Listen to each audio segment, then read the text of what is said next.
बोलो सतगुरुदेव की जय। बंदी छोड़ कबीर परमेश्वर जी की जय। बंदी छोड़ गरीबदास जी महाराज जी की जय। स्वामी रामदेवानंद जी गुरु महाराज जी की जय। सर्व संतों की जय। सर्व भक्तों की जय। धर्मी पुरुषों की जय। श्री काशी धाम की जय। श्री छुडानी धाम की जय। श्री करौथा धाम की जय। श्री बरवाला धाम की जय। सत साहिब गरीब नमो नमो सतपुरुष को नमस्कार गुरु की नहीं। सुर नर मुनि जन साधुआं संतों सर्वस दी नहीं। सतगुरु साहिब संत सब डंडो तुम प्रणाम। आगे पीछे मध्य हुए तिनको जा कुर्बान। नराकार निर्विषम काल जाल भयभंजनम। निर्लेपम निज निर्गुणम अकल अनुबेशुंदनम। सोहम सुरति समाप्तम सकल समाना निर्तलय। उज्ज्वल हिरंबर हरदमम बेपरवा अथाह वार पार नहीं मध्यतम। गरीब जो सुमरै सिद्ध होई गणनायक गलताना। करो अनुग्रह सोई पारस पद परवाना। आद्य गणेश मनाऊं गणनायक देवन देवा। चरण कमल लो लाऊं आद्यंत करूं सेवा।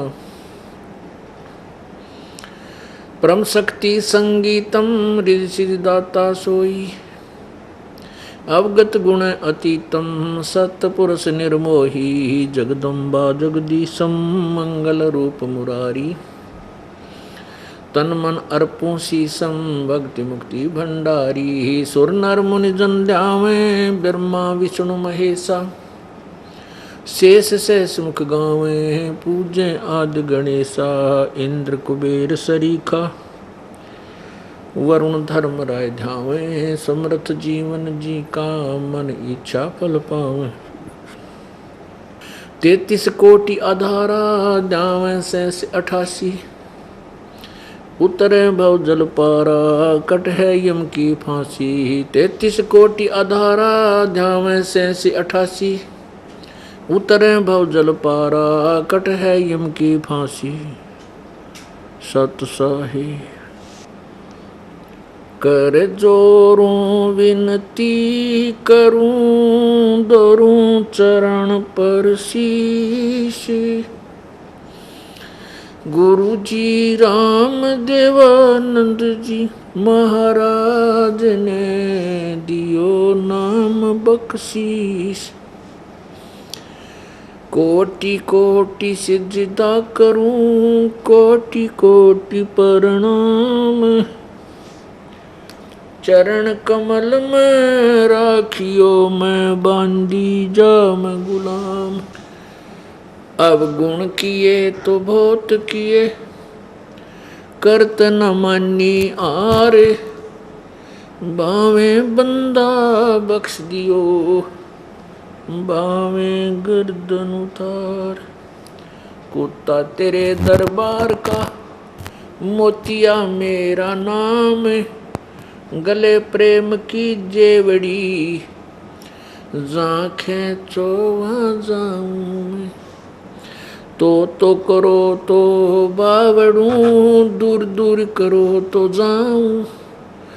जो राखो तो ही रहूं जो देवो सो खाऊं। जय इब के सतगुरु मिले सब दुख आँखों रो। चरणों ऊपर शीश धरूं कहूँ जो कहनियो। कबीर साईं मिलेंगे पूछेंगे कुशलात। आज अंत की सब कहूँ अपने दिल की बात। गुरु जी तुम ना भूलियो चाहे लाख लोग मिल जाही, हमसे तुमको बहुत है तुमसे हमको नाही। तुमरे विसारे क्या बने मैं किसकी शरण में जाऊं, शिव ब्रंच मुनि नारदा तिनके हृदय न समाऊं। अवगुण किए तो बहुत किए करत न मानी यार, बावे बंदा बख्श दियो बावे गर्दन उतार। अब गुण मेरे बाप जी बख्शो गरीब निवाज, जो मैं पूत कपूत हूँ बोर पिता को लाज। मैं अपराधी जन्म का नक्सक बरे विकार, तुम दाता दुख भंजना मेरी करो संवार। लूट सको तो लूटियो राम नाम की लूटी, पीछे फिर पछताओगे प्राण जहांगे छोट। नहीं भरोसा देही का विनस जावे छिन माही, श्वास उश्वास में नाम जपो और यतन कछु नाही। श्वास उश्वास में नाम जपो व्यर्थ श्वास मत खो, ना जाने इस श्वास को आवन हो कि न हो। राम नाम निज सार है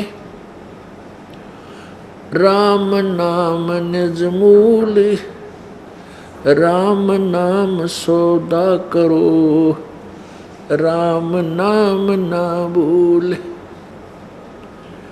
कबीर दुख में सुमरण सब करें, सुख में करे ना कोई, जय सुख में सुमरण करें तो दुख काहे को होवे। कबीर सुख में सुमरण किया नहीं, फिर दुख में करते याद, कहे कबीरता दास की कैसे लगे फरियाद। राम नाम रटते रहो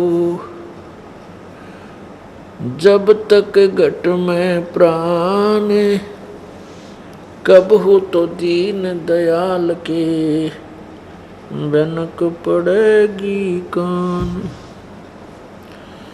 वो पृथ्वीपति चकवे गए जिनके चकर चलंत, रावण सरीखे कौन गिने ऐसे गए अनंत। मर्द गर्द में मिल गए वो रावण से रणधीर, कंस के सी चाणूर से वो हिरण्यकशिपु बलबीर। तेरी क्या बुनियाद है तू जीव जन्म धर लेत, गरीब दास हरि भजन बिना तेरा खाली रह जा खेत। परमपिता परमात्मा सर्व सृष्टि रचनहार कबीर देव कबीर परमेश्वर, सारी सृष्टि के रचनहार कुल मालिक, इस काल के लोक में प्रवेश करते हैं, अपने सतलोक से चलकर आते हैं। यहाँ के स्वामी, यहाँ के प्रभु ब्रह्म ने, यहाँ के प्रभु काल रूपी ब्रह्म ने पूरे मानव समाज को शास्त्र विरुद्ध साधना पर आरूढ़ किया हुआ होता है। परमात्मा स्वयं आकर के वो परमेश्वर पूर्ण ब्रह्म परम अक्षर ब्रह्म कबीर देव स्वयं अपने सतलोक से चलकर आकर के इस काल ब्रह्म के द्वारा फैलाए गए आध्यात्मिक ज्ञान अज्ञान को समाप्त करते हैं और अपने तत्व ज्ञान यथार्थ आध्यात्मिक ज्ञान शास्त्र अनुकूल शास्त्रोक्त सदग्रंथों में लिखा हुआ जो यथार्थ ज्ञान है उससे जनता को परिचित कराते हैं। अपना ज्ञान वो स्वयं ही आकर के ठीक ठीक बताते हैं। इसी उद्देश्य से परमात्मा चारों युगों में आते हैं। एक युग में परमेश्वर का एक विशेष नाम विख्यात होता है, सुप्रसिद्ध रहता है। वो प्रत्येक युग में उनके नाम रहते हैं। जैसे सतयुग में सत सुकृत, त्रेता में मुनिंदर ऋषि, द्वापर में करुणामय और कलियुग के अंदर उनका वास्तविक वेदोक्त वेदों में लिखा हुआ वास्तविक जो नाम है उस परमेश्वर का कबीर देव, उसी नाम से वो प्रकट होते हैं। कबीर देव ये परमात्मा का शरीर का नाम है, वास्तविक नाम है। जैसे देश के प्रधानमंत्री जी का शरीर का नाम तो कुछ अन्य होता है और प्रधानमंत्री प्राइम मिनिस्टर ये भाषा भिन्न उनकी पदवी के नाम हैं। इसी प्रकार परमात्मा प्रभु स्वामी ब्रह्म ये तो उपमात्मक नाम हैं। जैसे परम अक्षर ब्रह्म सत्य पुरुष ये परमात्मा के उपमात्मक नाम हैं, उपाधि के नाम हैं। और उनका वास्तविक नाम जो है वो कबीर देव है। जो वेदों में कबीर देव, उसको हम अपने लोकल लैंग्वेज में अपनी स्थानीय भाषा में हम वै को बै बोलते हैं। जैसे वेदों को हम वेद बोलते हैं, शुद्ध हिंदी में वेद होते हैं, हम उनको वेद बोलते हैं। इसी प्रकार हम वै को बै बोल करके वेदों में कबीर देव, कबीर अग्नि, कबीर अमितोजा, कबीर अंगारी, कबीर बम्भारी आदि जो नाम हैं ये उनका वास्तविक नाम है पूर्ण परमात्मा का, पूर्ण ब्रह्म का, परम अक्षर ब्रह्म का। तो हम उसको कबीर देव बोलने लगे। कबीर साहब, देव माने साहब कहो, राम कहो, परमात्मा कहो, तो देव तो कबीर देव, कबीर साहब, कबीर भगवान, देव माने भगवान। तो हम उस परमात्मा वो परमेश्वर कलयुग में जब प्रकट हुए, शरीर आए, शिशु रूप धारण किया और जब उनका नामांकन करने लगे, क्योंकि उधर से ब्राह्मण भी पहुंच गए और फिर मुसलमान रीति से करने के लिए काजी और मुल्ला भी पहुंच गए, काजी पहुंच गए। क्योंकि गौरी शंकर उर्फ नीरू और सरस्वती उर्फ नीमा, ये पहले गौरी शंकर और सरस्वती नाम से हिंदू थे, ब्राह्मण थे। इनको बाई फोर्स मुसलमानों ने मुसलमान बना दिया था। तो फिर भी ये दोगले से चल रहे थे, हिंदू ब्राह्मणों से भी लिंक रखते थे जो स्वार्थी से थे, पैसे के लालच में। तो ये जो गुरु लोग होते ना, कुछ नहीं देखते, ना जाति देखते, ना मजहब देखते। और जब इनका स्वार्थ पूर्ति हो जाए फिर ये 36 जो है ना नखरे करते हैं, ये मुसलमान है, ये फलाना है, ये छोटी जाति का है। तो ऐसे जब उनके नामांकन का समय आया तो परमात्मा ने स्वयं बोलकर बताया था कि मेरा नाम कबीर रहेगा। तो इसे सिद्ध है कि परमेश्वर अपने चारों युगों में जो नाम लेकर आते हैं उन्हीं को प्रचलित करवाते हैं।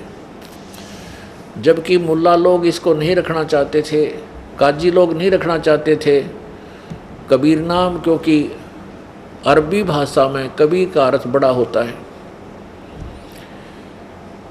अब देखो, कोई ना कोई जिसका भी कोई नाम है, जैसे कृष्ण चंद्र है, रामचंद्र है, या कोई और भी नाम जैसे अजीत है, अपराजित है, तो इनका कोई न कोई अर्थ तो बनेगा ही बनेगा। तो ऐसे ही कबीर देव ये परमात्मा का वास्तविक नाम है। कबीर अग्नि, कबीर अमितोजा, तो ये परमेश्वर का वास्तविक नाम है।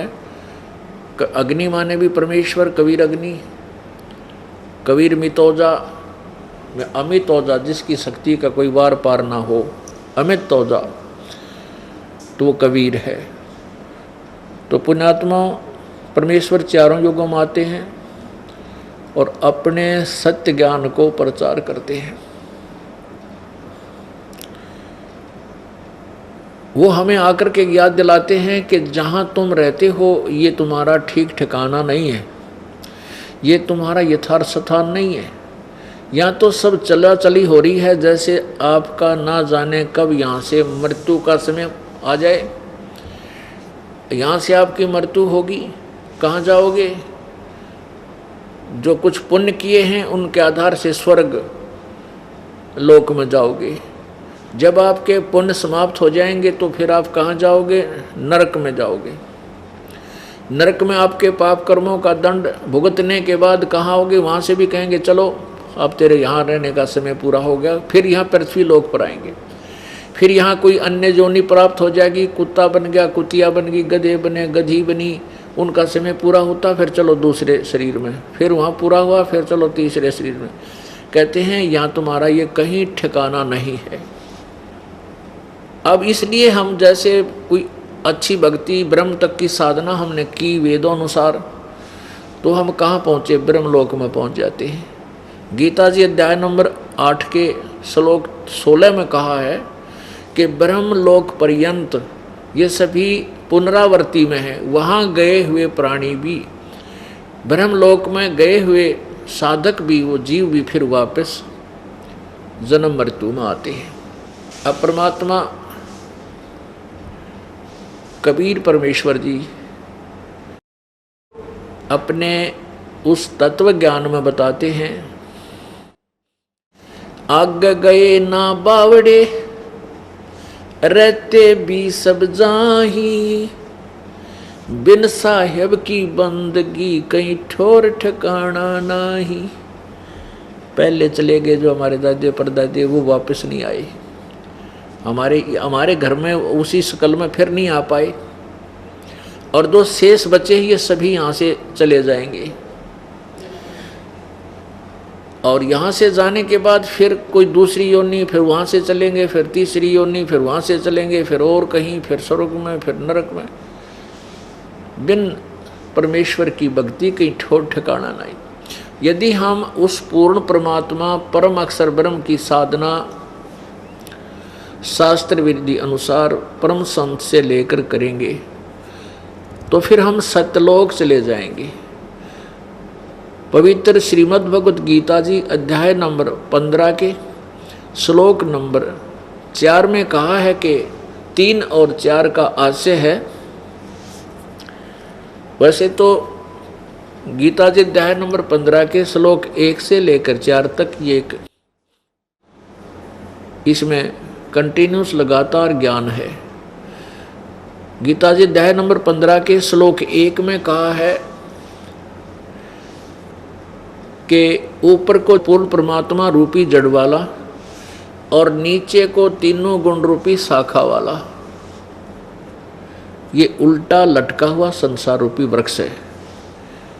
आपको गीता जी अध्याय नंबर 15 के श्लोक 1 से 4 तक का एक सामूहिक अनुवाद सुनाते हैं। ऊपर को पूर्ण परमात्मा रूपी जड़ वाला और नीचे को रजगुण ब्रह्मा, सतगुण विष्णु, तमगुण शिवजी रूपी तीनों गुण रूपी शाखा वाला ये उल्टा लटका हुआ संसार रूपी वृक्ष है। और गीता ज्ञान दाता कह रहा है कि अर्जुन यहाँ विचार काल में, अर्थात गीता ज्ञान दाता कहना चाहता है कि मैं तुझे जो गीता ज्ञान सुना रहा हूं इसमें मैं आपको कंप्लीटली नहीं बता पाऊंगा, पूर्णतः नहीं बता सकता इस पूरी सृष्टि रचना के बारे में, यानी संसार रूपी वृक्ष के बारे में, भाई कि ये कहाँ इसकी स्टार्ट है, किसने किया है, तो मैं इसको पूरा नहीं बता पाऊंगा। उसके लिए क्या बताया है कि इस उलझे हुए इस ज्ञान की गुत्थी को, इस उलझे हुए ज्ञान को तत्व ज्ञान रूपी शस्त्र के द्वारा काट कर उसके पश्चात उस परमेश्वर के परम पद की खोज करनी चाहिए, जहां जाने के बाद ये प्राणी लौटकर फिर संसार में नहीं आती, अर्थात फिर कभी जन्म और मृत्यु नहीं होती, पूर्ण मोक्ष हो जाता है। और जिस परमेश्वर ने सारी सृष्टि का, सर्व ब्रह्मांडों का, संसार रूपी वृक्ष की रचना की है, वो उसी परमात्मा की मैं शरण हूं, गीता ज्ञान दाता कहता है।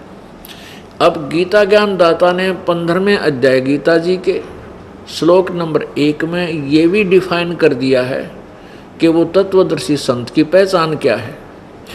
पर गीता जी अध्याय नंबर 15 के श्लोक नंबर 1 में कहा है कि ऊपर को जड़ वाला, नीचे को शाखा वाला ये उल्टा लटका संसार रूपी वृक्ष है, जिसके ये विभाग सहित, भाई तना क्या है, जड़ किसे कहते हैं, ये संसार रूपी वृक्ष की जड़ कहाँ है, यानी कहाँ से उत्पत्ति हुई है इसकी, कहाँ से इसको आहार मिलता है, कहाँ कौन भगवान है जो इस पूरे संसार का पालन कर रहा है, उस संसार रूपी वृक्ष की जड़ कौन है, अर्थात पूर्ण परमात्मा यानी जो पालनहार है वो कौन है, और तना क्या है, तना वृक्ष कौन सा होता है, वृक्ष जो जमीन से बाहर दिखाई देता है वो पोर्शन, वो भाग वृक्ष कहलाता है, और जड़ नीचे गुप्त होती है। तो जो संत इन सभी विभाग सहित बता देगा तना क्या है, जड़ कौन है, मोटी डार जो है वो कौन है, शाखा कौन है और पत्ते कौन है, स वेदवित, वह वेद के तात्पर्य को जानने वाला है, अर्थात वो तत्वदर्शी संत है। परमेश्वर कबीर देव जी सन 1398 में संवत 1455 ज्येष्ठ सुदी पूर्णमासी को सशरीर अपने सतलोक से आए थे, एक शिशु रूप धारण किया था। उसको नीरू और नीमा उठा करके ले गए थे जो मुसलमान जुल आए थे। तो उसमें परमेश्वर ने जब वो धीरे धीरे लीला करते हुए बड़े हुए, 5 वर्ष की आयु से अपने अमृत ज्ञान का प्रचार करना शुरू कर दिया था। उस परमेश्वर ने बताया था आज से 600 वर्ष पहले यही यों का त्यों इस लटके हुए संसार रूपी वृक्ष का पूरा विभाग बताए थे। इससे सिद्ध होता है कि वो परमात्मा पूर्ण ब्रह्म सतलोक से आकर के अपना तत्वज्ञान स्वयं ही प्रचार करते हैं। वो तत्वदर्शी संत का रोल भी करते हैं, अर्थात वो भूमिका भी स्वयं ही करके जाते हैं। उस समय परमेश्वर ने बताया था, कबीर जी कहते हैं, कबीर अक्सर पुरुष एक पेड़ है, निरंजन वा की डार, और तीनों देवा शाखा हैं ये पात्र रूप संसार। पुण्यात्माओं, जिस ज्ञान को न वेद जानते, वेदों में वर्णित नहीं है, पूरा विवरण नहीं है, और ना ही गीता जी जानती, ना गीता ज्ञानदाता ब्रह्म जानता, वो ज्ञान कबीर देव, कबीर परमात्मा जानते हैं। उन्होंने स्वयं बताया है, अक्सर पुरुष एक पेड़ है और निरंजन वा की डार, ये तीनों देवा शाखा हैं, ये पात रूप संसार। पुण्यात्माओं, इसका कुछ समर्थन वेद भी करते हैं, इसका कुछ समर्थन गीता जी भी करती है, लेकिन गीता और वेदों में कंप्लीट नॉलेज नहीं है, पूर्ण ज्ञान नहीं है, सांकेतिक कुछ आंशिक ज्ञान है। इससे क्या होता है कि हमारे जो परमेश्वर ने आके हमें वो तत्व ज्ञान दिया, वो तत्व ज्ञान सत्य है, लेकिन वो सिंपल लैंग्वेज में है, साधारण भाषा में। इसलिए जो ये नकली गुरु ऋषि महर्षि ये और ये जो वेद संस्कृत बोलने वाले थे, वो परमात्मा के ज्ञान को ऊपर ये कहकर नहीं आने दे रहे थे कि कबीर का जो दिया हुआ ज्ञान है वो तो एक अशिक्षित का है, अनुभवहीन व्यक्ति का है, क्योंकि ये वेदों को नहीं पढ़ पाया, ये गीता जी को नहीं जानता, नहीं पढ़ सकता, यो अशिक्षित है, संस्कृत नहीं जानता। इसलिए परमात्मा के उस तत्व ज्ञान को जो पहले ही परमेश्वर ने हमें दे रखा खजाना, उसको सत्य को सत्य सिद्ध करने के लिए, आपके हृदय में जमाने के लिए वेदों और गीता का सहयोग और पुराणों का सहयोग दिया जा रहा है। कि जो कबीर परमेश्वर ने बताया वह वेद भी समर्थन करते हैं, पर इनमें कंप्लीट नहीं है। जैसे यजुर्वेद अध्याय नंबर 40 के श्लोक नंबर 17 में, मंत्र 17 में लिखा है कि वो परमात्मा पूर्ण ब्रह्म जो जड़ रूपी भगवान, वो तो ऊपर प्रोक्ष है, वो तो गुप्त है। और गीता वेद ज्ञान दाता अर्थात ब्रह्म कहता है कि मैं ब्रह्म हूँ और मेरा ओम नाम है, मैं खम यानी ब्रह्मलोक में रहता हूँ। वो परमात्मा तो गुप्त है, ऊपर प्रोक्ष है पूर्ण परमात्मा। तो इससे सिद्ध है कि इसमें आंशिक ज्ञान तो है। जैसे गीता जी में लिखा कि ऊपर को पूर्ण परमात्मा रूपी तो जड़ है और तीनों गुण रूपी शाखा है। अब गुण कौन है? रजगुण ब्रह्मा, सदगुण विष्णु, तमगुण शिव जी। तो ये उल्टा लटका हुआ संसार रूपी वृक्ष है। और कहता और मैं विशेष नहीं जानता, अब बीच का सारा पोर्शन नहीं बता पाया। और ऊपर पूर्ण ब्रह्म कौन है, ऊपर की जड़ कौन है, ये भी गीता ज्ञानदाता नहीं बता पाया। तो परमेश्वर ने आकर के अपना ज्ञान स्वयं दिया।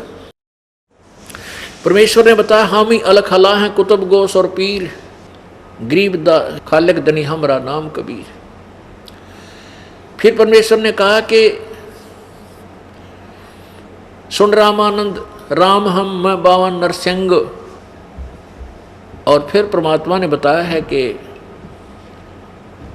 अनंत कोट ब्रह्मांड का गरीबदास साहिब जी को जो परमात्मा मिले कबीर देव जी, और उनकी शक्ति और समर्थता से परिचित हुए, परमात्मा की कृपा से सतलोक में सब व्यवस्था देखी, फिर ये ब्रह्मांडों का ज्ञान अपनी आंखों देखा, तब उन्होंने आकर के बताया कि अनंत कोट ब्रह्मांड का एक रति निभार और सतगुरु पुरुष कबीर हैं ये कुल के सिरजनहार। अब इसमें सतगुरु और पुरुष दोनों शब्द लगाए। सतगुरु का अर्थ होता है तत्वदर्शी संत जो यथार्थ ज्ञान प्रदान करता है, और पुरुष माने परमात्मा परमेश्वर। सतगुरु पुरुष कबीर हैं, वो परमेश्वर जो तत्वदर्शी संत रूप धारण करके आते हैं वो कबीर हैं। और कुल के सृजनहार सब ब्रह्मांडों के रचनहार कबीर जी हैं। और स्वयं परमात्मा कहते हैं ए स्वामी सृष्टा में, सृष्टा माने सारी सृष्टि का रचनहार, और सृष्टि मेरे तीर, ये पूरे असंख्य ब्रह्मांड मेरे आधार हैं, मेरी ही पावर से चल रहे हैं। और दास गरीब अधर बसूं यानी ऊपर सतलोक में रहता हूँ मैं अवगत सत कबीर।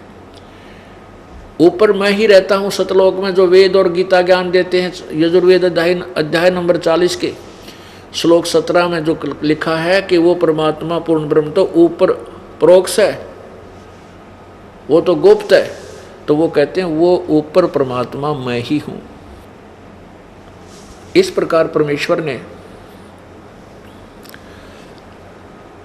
उसी समय आकर के अपने सर्वभूमिका की एक दास का रोल किया। एक भक्त में क्या गुण होने चाहिए, और तत्वदर्शी संत बनकर उन्होंने वो यथार्थ ज्ञान दिया लेकिन वो साधारण भाषा में देना इसलिए अनिवार्य था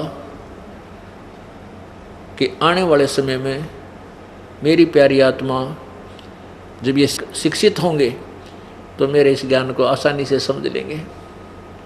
और यदि परमात्मा इसको संस्कृत में बोल जाता तो फिर ये संस्कृत में अड़ंगा करने वाले इसका और दुरुक्ति कर देते, अज्ञान कर देते, अनुवाद ठीक नहीं करते। तो उस परमेश्वर के इस ज्ञान को समझने के लिए वो जो पहले परमात्मा 600 वर्ष पहले हमें देकर गए थे, इसलिए सदग्रंथ आपको दिखाता ये दास, अन्यथा चारों वेदों की और गीता जी की कति आवश्यकता नहीं। क्योंकि जो इनमें निष्कर्ष है वो सारा कबीर वाणी में परमात्मा के द्वारा दिए हुए अपने मुख्य ज्ञान में एज इट इज वर्णन है। लेकिन इसलिए उस सत्य, उस सिंपल भाषा में, साधारण लैंग्वेज में, साधारण भाषा में लिखे हुए ज्ञान को, सत्य को सत्य आपके हृदय में जचाने के लिए आप जिन सदग्रंथों को सत्य मानते हो उनका समर्थन लेना पड़ रहा है। और जब आपके हृदय में ये सत्य जच जाएगी कि कबीर जी ने जो कहा वो सत्य है, तो फिर हमने उस साधारण भाषा वाले ज्ञान में जो भी हमें क्रियाएं मिली हैं, जो साधना आपको दी गई है, केवल वो साधना करनी है, फिर ज्ञानी बनने की कति आवश्यकता नहीं। ज्ञान बार बार आपको इसलिए समझाया जा रहा है कि आप इस ज्ञान को समझकर आपकी बुद्धि एक परमात्मा, एक ज्ञान पर स्थिर हो जाओ, तब तुम भक्त बनोगे, योगी बनोगे, साधक बन पाओगे, साधना कर पाओगे। जैसे गीता जी अध्याय नंबर 2 के श्लोक नंबर 53 में कहा कि अर्जुन, जब तेरी बुद्धि नाना भिन्न भिन्न प्रकार के भ्रमित करने वाले वचनों से यानी ज्ञानों से हटकर एक ज्ञान पर, एक पूर्ण परमात्मा के ज्ञान पर स्थिर हो जाएगी, तब तो तू योगी बनेगा, तब तो तू भक्त बनेगा, योग को प्राप्त होगा, यानी तो भक्त बनेगा। तो पुण्यात्माओं, आपको भक्त बनाने के लिए ये ज्ञान रह कर समझाया जा रहा है। और ये सदग्रंथ आपके समक्ष प्रोजेक्टर के माध्यम से, ये CD DVD बना करके, वीडियो फिल्म बना करके आप तक पहुंचाए जा रहे हैं, ताकि आप सब शिक्षित हो गए हो। अब ये बिचली पीढ़ी प्रारंभ हो चुकी है। इस बिचली पीढ़ी को परमात्मा ने सिलेक्ट किया है पहले से ही, कि बिचली पीढ़ी जब आएगी तब हम अपने यथार्थ ज्ञान को प्रचार करेंगे। तब तक हम इनको नहीं बोलेंगे, इन्होंने कहने दे हमारे विषय में जो ये एंड बैंड बोलते हैं, बोलने दो इन नकली गुरुओं ऋषियों ने। जब ये बिचली पीढ़ी शिक्षित हो जाएगी, फिर मेरे बच्चे मुझे आसानी से पहचान जाएंगे। गीता जी अध्याय नंबर 4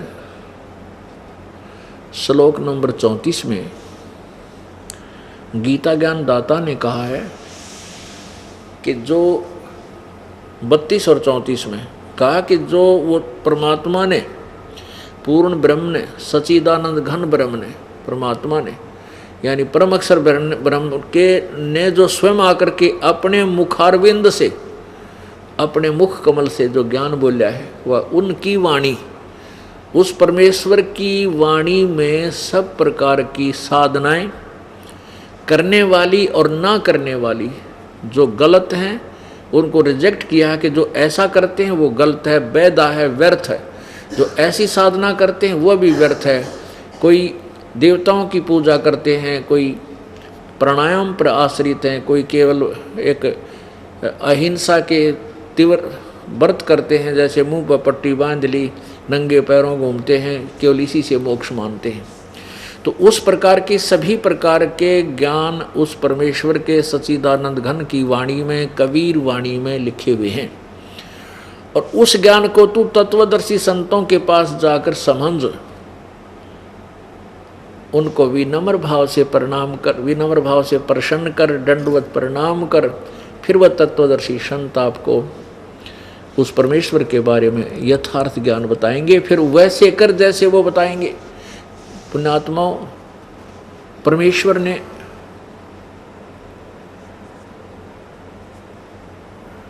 अपनी महिमा आप ही बताई थी, और अब उसी का समर्थन ये सभी ग्रंथ, सदग्रंथ दे रहे हैं, जिनको हम सदग्रंथ मानते थे। और जो इन सदग्रंथों, वेदों और गीता में इनकम्प्लीट छोड़ दिया है, कि गीता ज्ञान दाता कहता है कि उस पूर्ण परमात्मा के विषय में मैं परिचित नहीं हूँ, उसका पूर्ण ज्ञान विधि भक्ति की विधि मुझे प्राप्त नहीं है। तो उन तत्वदर्शी संतों के पास उसकी जानकारी प्राप्त करो। और वो तत्वदर्शी संत कैसा होगा, वो क्या ज्ञान देगा, वो परमात्मा की वाणी में लिखा होगा। जैसे गीता ज्ञान दाता ने अपनी विधि बता दी, अपनी साधना बता दी, अध्याय नंबर 8 के और श्लोक नंबर 13 में कहा कि मेरा एक ओम नाम है मुझ ब्रह्म का। ओम इति एक अक्षरम ब्रह्म व्यवहारन माम अनुसमरण यह प्रयाति तजंदेहम सयाति परमाम गति। मेरा मुझ ब्रह्म का केवल एक ओम अक्षर है और इसका अंतिम श्वास तक ये उच्चारण करके सिमरण करना होता है। और जो इसका अंतिम श्वास तक इसका सिमरण करता है तो वो मेरे वाली परम गति को प्राप्त होता है।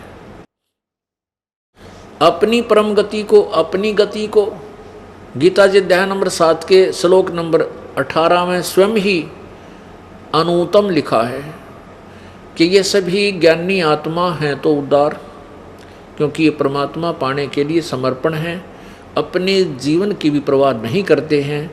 ये कुछ भी साधना करवा लो, चाहे लाखों वर्ष इनको कितना कठिन तप करवा लो, ये करने को तैयार हैं। लेकिन ये सभी ज्ञानी आत्मा हैं तो उदार, परंतु ये मेरे वाली अनुत्तम गति में ही आश्रित हैं, मेरे वाली घटिया साधना में लगे हैं। अपनी साधना को घटिया व्यर्थ क्यों बताया, अनुत्तम क्यों कहा? क्योंकि ब्रह्म की साधना करने वाले ब्रह्मलोक में जाते हैं और ब्रह्मलोक 8वें अध्याय के 16वें श्लोक में लिखा कि ब्रह्मलोक तक भी जन्म मृत्यु में ही रहते हैं।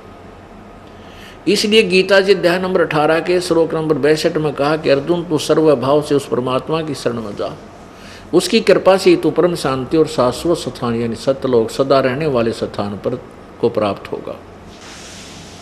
अब पुण्यात्माओं,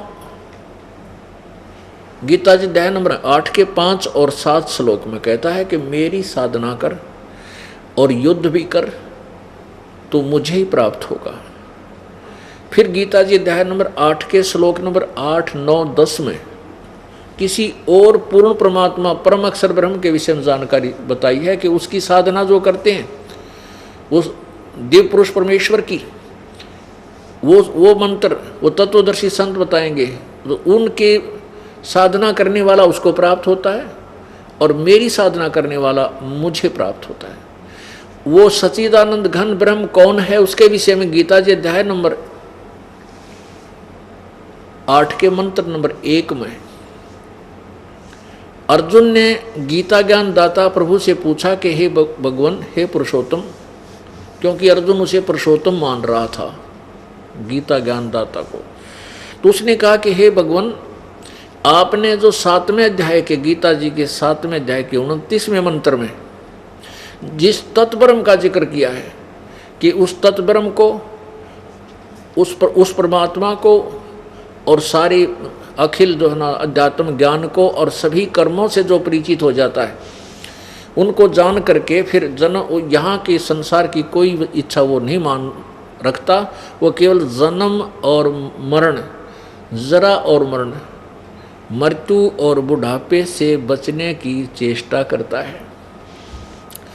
तो वो कौन है वो तत्ब्रह्म? गीता जी अध्याय नंबर 8 के मंत्र 1 में श्लोक 1 में कहा है, प्रश्न किया अर्जुन ने, किम तत्ब्रह्म पुरुषोत्तम, वो तत्ब्रह्म कौन है?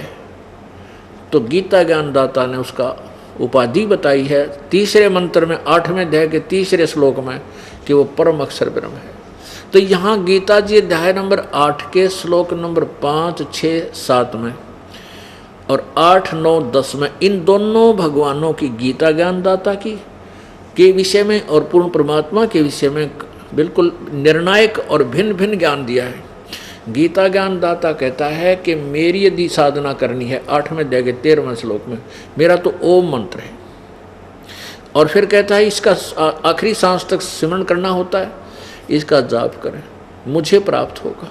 उस परमात्मा सच्चिदानंद घन ब्रह्म की परमात्मा करने से, तत्वदर्शी संतों से उपदेश आदि लेने के बाद फिर उसी की भक्ति के बल से, जो उस तत्वदर्शी संतों द्वारा बताएगी साधना के बल से, उस सच्चिदानंद घन परमात्मा को इस भक्ति की साधना की शक्ति से, यानी नाम जाप की कमाई धन से, इस शक्ति से उस परमात्मा को प्राप्त हो जाता है, उसके पास चला जाता है। उसके विषय में क्या बताया है? गीता जी अध्याय नंबर 17 के श्लोक नंबर 23 में कहा है, ओम तत्सत इति निर्देश ब्रह्मण तिर्विद समर्थ है। ओम तत्सत इति निर्देश है ब्रह्मण तिर्विद समर्थ है। ब्रह्मण माने उस सच्चिदानंद घन परमात्मा का, पूर्ण परम अक्षर ब्रह्म की साधना का इस ओम तत्सत 3 मंत्र के जाप का आदेश है, निर्देश है, नथिंग एल्स। इसके अतिरिक्त और कोई मंत्र नहीं है। ओम तो इसमें ब्रह्म का जाप है, 3 परमात्मा है, पुण्यात्माओं।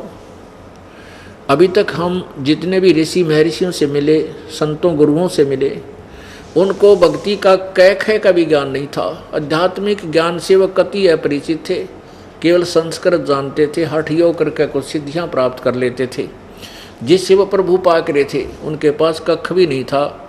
पूरा मानव समाज ने भ्रमित कर दिया। इतनी कुरीतियां समाज में फैल गई हैं क्योंकि हम भगवान से जो राहत चाहते थे, उन अज्ञानी ऋषियों के द्वारा बताई गई साधना से हमें कोई लाभ नहीं मिला परमात्मा का। तो हम नास्तिक होने लग गए और फिर हमने अन्य तरीकों से धनी बनने की चेष्टा की, कष्ट निवारण की चेष्टा की, दूने दोषी होकर के और ज़्यादा पतन को प्राप्त हो गए। 3 परमात्मा हैं मुख्य तौर पर, 3 प्रभु हैं, 3 ब्रह्म हैं, एक क्षर ब्रह्म, एक अक्षर ब्रह्म, एक परम अक्षर ब्रह्म। अब क्षर ब्रह्म कौन है? क्षर ब्रह्म माने जैसे क्षर ब्रह्म, क्षर माने नाशवान, क्षर ब्रह्म, ये नाशवान परमात्मा। ब्रह्म माने प्रभु। ये ज्योति निरंजन काल है, 21 ब्रह्मांड का स्वामी है। ब्रह्मा विष्णु महेश के पूज्य पिताजी है और ब्रह्मा विष्णु महेश की माता दुर्गा है। और सेकंड नंबर का जो भगवान है वो अक्षर ब्रह्म। इस क्षर ब्रह्म को क्षर पुरुष भी कहते हैं, क्षर पुरुष, और अक्षर ब्रह्म को अक्षर पुरुष भी बोलते हैं, और परम अक्षर ब्रह्म को परम अक्षर पुरुष भी कह सकते हैं, क्योंकि पुरुष माने परमात्मा। जैसे हम सत्य पुरुष, सत्य पुरुष का अर्थ होता अविनाशी परमात्मा। पुरुष माने प्रभु, सत्य माने अविनाशी, सदा रहने वाला। तो परम अक्षर ब्रह्म को सत्य पुरुष भी कहते हैं। तो परब्रह्म जो है ये अक्षर ब्रह्म, परब्रह्म कहो, अक्षर ब्रह्म कहो, इसे अक्षर पुरुष कहो। ये 7 संख ब्रह्मांड का स्वामी है और इसका तत् नाम है। ये तत् सांकेतिक है। जैसे ओम तत्सत, ओम तो सीधा ब्रह्म का जाप है, तत् और सत ये सांकेतिक मंत्र हैं। ये दास बताएगा जो इनका वास्तविक अर्थ है, जो मंत्र जाप करने का, ये गुप्त कोड वर्ड है। ये तत् जो है ये अक्षर पुरुष का अर्थात अक्षर ब्रह्म का मंत्र है, और ये ब्रह्म ओम मंत्र और साथ में ये तत् जो सांकेती ये दास बताएगा, ये दोनों मिलकर के सतनाम कहलाता है। ये सतनाम 2 अक्षर का होता है। और फिर इसके बाद इस एक मंत्र और मिलेगा आपको जो सत मंत्र है, उसका वो कोई और मंत्र है। ये सत जो सांकेतिक है, ओम तत्सत में ओम तो ब्रह्म का जाप है, ये तत् जो है परब्रह्म का यानी अक्षर ब्रह्म का, अक्षर पुरुष का, और सत और मंत्र है वो दास बताएगा। सत, तत् और सत को वो परम अक्षर ब्रह्म का है। इन तीनों मंत्रों को का जो जाप है ये 3 सतिथि में दिए जाते हैं और इनकी 3 विधि से ही इनका सिमरण है। श्वास उश्वास से इनका सिमरण होता है। इनकी सिमरण की विधि भी 3 प्रकार है। इसीलिए इस मंत्र से पूर्ण मोक्ष होगा और जहाँ जाने के बाद ये प्राणी फिर लौटकर संसार में कभी नहीं आएगा। अब अन्य ऋषि, अन्य जो आध्यात्मिक ज्ञान से अपरिचित अज्ञानी लोग हैं, वो गुरु पद प्राप्त करके, महर्षि की पदवी प्राप्त करके कैसी थ्योरी, कैसा सिद्धांत बता गए हमारे को।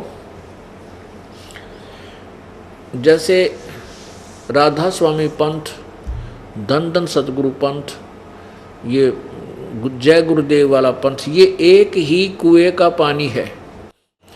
एक ही संत के यानी श्री शिवदयाल जी जो राधा स्वामी पंथ के प्रवर्तक माने जाते हैं, उनके द्वारा दिए गए विचारों पर आधारित है। और श्री शिवदयाल जी को भक्ति का कै खे का भी पता नहीं था, जिससे इतना बड़ा राधा स्वामी पंथ और उसकी एक ब्रांच धन धन सतगुरु सच्चा सौदा जो सिरसा में, और एक और नरी ब्रांच जो जय गुरुदेव वाले आगरा में, इतने जीव भ्रमित कर दिए। और उस जहाँ से ये पंथ चला उसने कै खे का भी पता नहीं था भक्ति का। अब ये प्रकरण चला तो इसलिए थोड़ा सा आपको विवरण दिखाना पड़ेगा, ताकि बुद्धिमान प्राणी अब शिक्षित हैं, अपनी आँखें देख लें कि वो के बांडा करते थे, कैसे भ्रमित करके वो कितने अज्ञानी लोग थे वह, जिनके नाम पर आज दुनिया इकट्ठी हो रही है। अब ये देखिएगा, यह है सारवचन, एक किताब है, पुस्तक है, जो स्वामी शिवदयाल जी महाराज के अपने मुखारविंद से उच्चारित वचनों का संग्रह है। ये देखो, ये है सारवचन राधा स्वामी नसर यानी वार्तिक। और ये कहाँ से छपी है? ये है राधा स्वामी सारवचन राधा स्वामी नसर यानी वार्तिक, जिसको कि परम पुरुष, अब ये जानते पड़िए परम पुरुष ये कौन है? परम पुरुष शिवदयाल जी, जहाँ से जिसे राधा स्वामी और धन धन सतगुरु और जय गुरुदेव वाले पंथ बने हैं। परम पुरुष पूर्ण धनी स्वामी जी महाराज जुबान मुबारक से फरमाया, और जो बाइज्जत राधा स्वामी ट्रस्ट छापी गई। राधा स्वामी ट्रस्ट ने इसको छापा है। कोई भी साहब बिना इजाज़त के इस पोथी को नहीं छाप सकते। मुद्रक है दी कोरोनेशन प्रेस, छिल्ली ईंट रोड आगरा से। और ये छपवाया किसने है? ये प्रकाशक हैं राधा स्वामी ट्रस्ट, स्वामी बाग, राधा स्वामी बाग आगरा से छपा है। ये भाग 1 है। राधा स्वामी दयाल की दया, राधा स्वामी सहाय, खुलासा उपदेश हजूर स्वामी राधा स्वामी साहब का।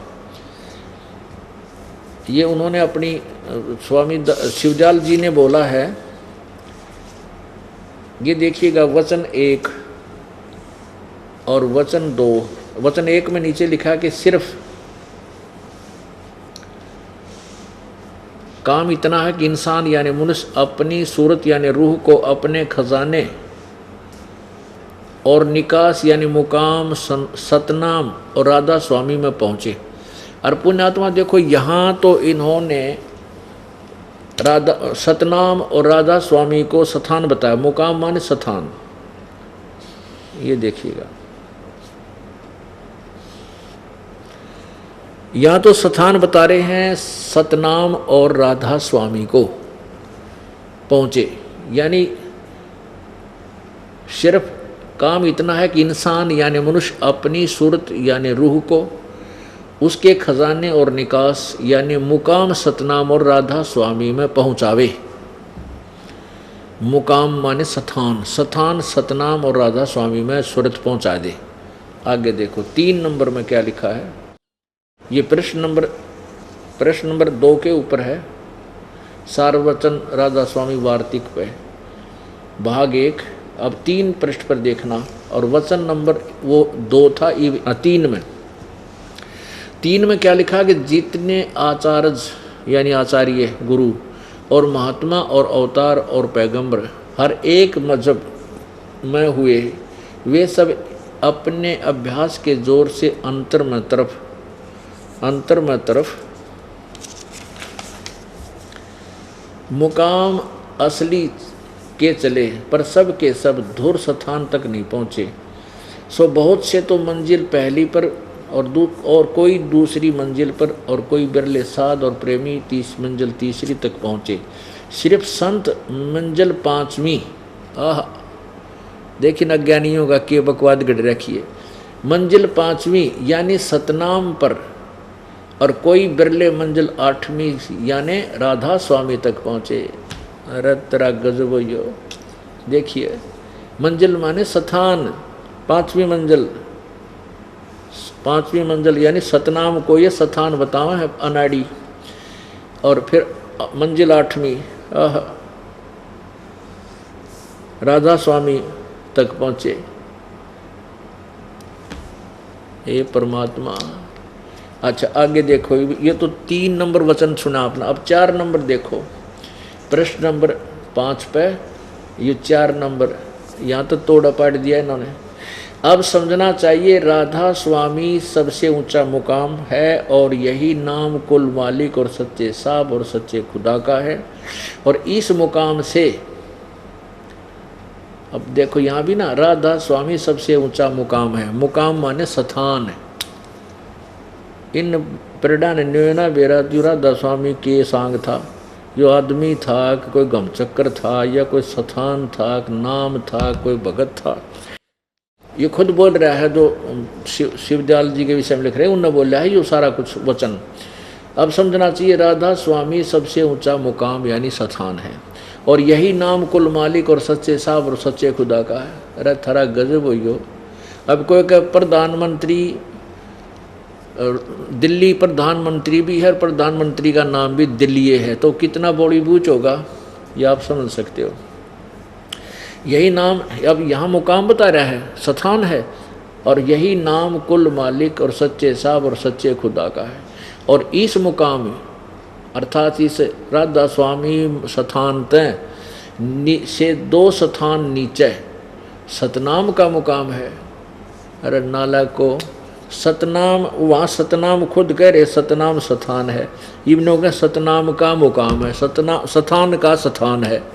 ये समझो कि सतनाम को ये सतान बोल रहे थे वहाँ पर, सतनाम का मुकाम यानी स्थान का स्थान है, जिसको संतों ने इस सतनाम को के बोला है इन्होंने, सतनाम का मुकाम जिसको संतों ने सतलोक सचखंड, इस सतनाम के विषय में आगे डिफाइन कर रहे हैं के नाम है, इसके आगे पर्यायवाची नाम बता रहे हैं इसके।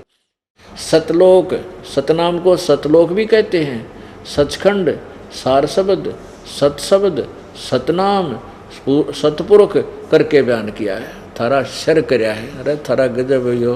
अरे नकम्यो, तुमने न्योय नहीं बेरा, तुम के बोलन लाग रहे हो। अरे तारा जुल्म हो। और ये लाखों करोड़ों किताब और श्रद्धालुओं को बेच डाली और उनके अंदर अज्ञान ठोक दिया।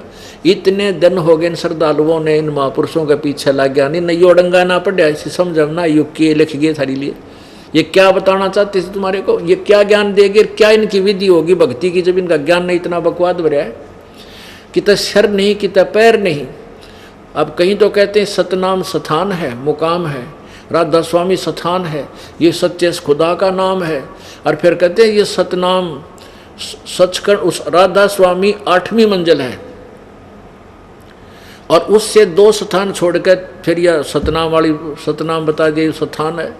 ये सतलोक कहते, सतनाम को फिर सतलोक, सचखंड, सार शब्द, सतनाम, सतपुरुष, सार शब्द ये करके बयान किया, यानी सब एक ही नाम में सारे कुछ गा दिया। पुण्यात्मा जैसे किसी ने जिंदगी में ना तो सड़क देखी, और ना जिसने कार देखी, ना पेट्रोल देखा, ना ड्राइवर देखा, और वो फिर व्याख्या कर रहा है अन्य में, जो कि तो जंगल में पड़ा हो जंगली व्यक्ति, और वो वैसे कि तो सैर सपट्टा करा हो इधर उधर, और कहता कहाँ गया था, मैं वहाँ घूम के आता हूँ, शहर सुन रखा था उसने किसी कहता है, कार में घूमता हूँ, ड्राइवर चलाता है।